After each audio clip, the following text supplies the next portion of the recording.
Good morning, ma'am. Good morning, classmate. Ang topic ko ngayon is about government corruption. The word corruption is derived from the Latin word corruptus, which means corrupted. In legal terms, the abuse of a trusted position in one of the branches of power or in political or other organizations with the intentions of obtaining material benefits, which is not legally for itself or for others. Ang salitang corruption ay nagmula sa Latin word na corruptus, which means corrupted or nasira. In legal terms, ang pag-aabuso sa isang pinagkakatiwalaang posisyon at isa sa mga may mga kapangyarihan o may mga posisyon sa gobyerno. At ang pinakasimple kahulugan ng corruption ay hindi tama o maging makasarili gamit ang kapangyarihan o posisyon sa gobyerno. Cause of corruption. Government official dishonesty and greed of money. Mga gobyerno sinungaling o mga nanguha ng mga pera dahil sa pagiging sakim sa pera, kaya nagiging cause ito ng corruption at nagiging selfish. Poverty. One of the biggest reasons for corruption is the growing selfishness and greed of the people for the money. The people who lives in poverty line are easier to get corrupted compared to the other people. Poverty or kahirapan. Isa sa mga dahilan ng corruption ang lumalaking pagmakasarili at kasakiman sa pera. Ang mga taong mahihirap ay mas madali silang maapektuhan ng corrupted kumpara sa ibang tao. Dahil karamihan sa mga tao na nakatira sa mga mahihirap ay mas marami silang pangangailangan sa buhay nila na kailangan nilang bilhin tulad ng mga pagkain at tubig at iba pa. Effects of corruption. Corruption leads to an inefficient allocation of resources, poor education and healthcare, or the presence of a shadow economy, a kind of economy that includes illegal activities as well as unreported income from the production of legal goods and services for which taxes should be paid. Corruption is nagre-resulta siya ng kakulangan or hindi sapat ng mga kailangang resources o gamit o mababang quality ng mga edukasyon at mababang quality din sa hospital. Corruption, yun yung mga pera na dapat ibinibigay o inilalaan sa taong bayan na kinukuha ng gobyerno na dapat sila ang magkikinabang sa perang yon. Next is fake news. Fake news is a false stories that appear to be news, spread on the internet or using other media, usually created to influence political views. There is concern about the power of fake news to affect election results. The story itself is fabricated with no verifiable facts.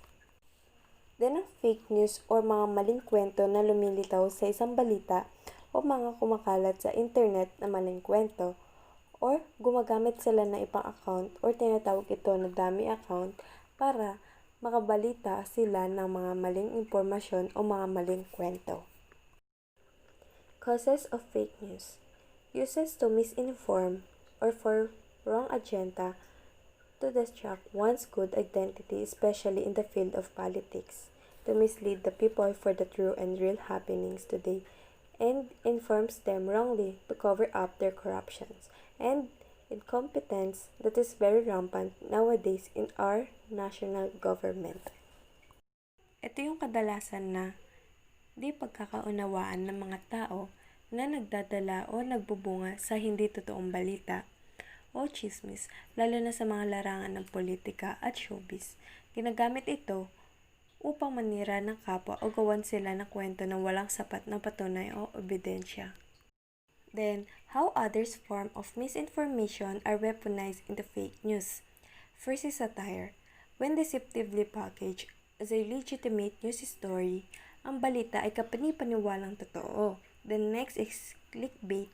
When containing fabrication and package as a legitimate news story, ang balita ay naglalaman ng isang kopya na mas nagtutulak sa tao na maniwala. Then next is conspiracy theory. When packaged as a legitimate story, yung balita ay naglalaman ng kumpletong impormasyon na naglilit sa tao na maniwala pero gawa-gawa lang. Next is propaganda. When containing fabrication and packaged as a legitimate news story, balitang gawa-gawa lamang ngunit nakakapagkumbinsi sa tao na ito ay totoo. Next is misleading or out of the context information. When also serving as support of fabrications, mga tao o impormasyon na sumasang-ayon sa balitang hindi totoo. Effects of fake news can lead to confusion. One of the things that fake news does is that they pretend to be the source of the right news.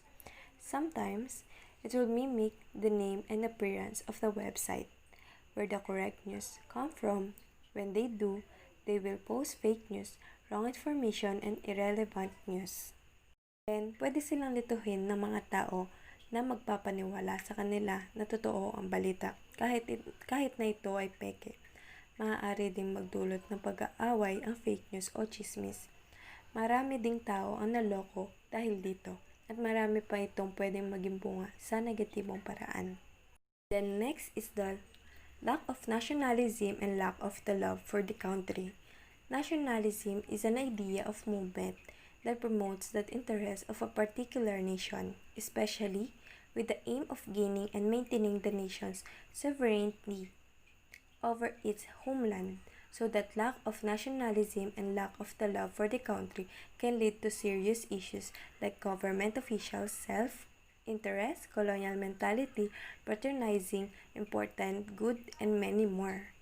So, ang pagmamahal sa bansa, ito ay isa sa mga aspeto na lubos na binibigyan ng halaga. Ito ay ang pagtanggap at pagpapanatili ng pagkakaisa sa isang bansa. Ito ay mahalaga dahil kapag ito ay hindi napagtuunan ng pansin, ay maaaring mauwi sa napakaraming issue at lubos na maapektuhan dito ay ang gobyerno o ang pamahalaan na namamahala sa ating barangay at komunidad ng ating kinabibilangan. Kaya marapat itong panatili upang maayos ang takbo ng ating bansa. Causes of lack of nationalism and lack of love for the country. Then, first is political desire for power or autonomy. Then, sanhi ng pagkawala ng pagmamahal sa bansa. Then, next is self-interest over the nation's progress. Ang political ay kagustuhan o pagnanais sa kapangyarihan. The next is lack of ambitions of every individuals. Ito ay isang pansariling interes para sa bansa. And last is colonial mentality. Ito ay kakulangan ng ambisyon ng bawat tao. Is effects of lack of nationalism and lack of love for the country. Absence of nationalism in a country may lead to easy invasion of their enemies or downgrade of the country's economy and poverty and inequality.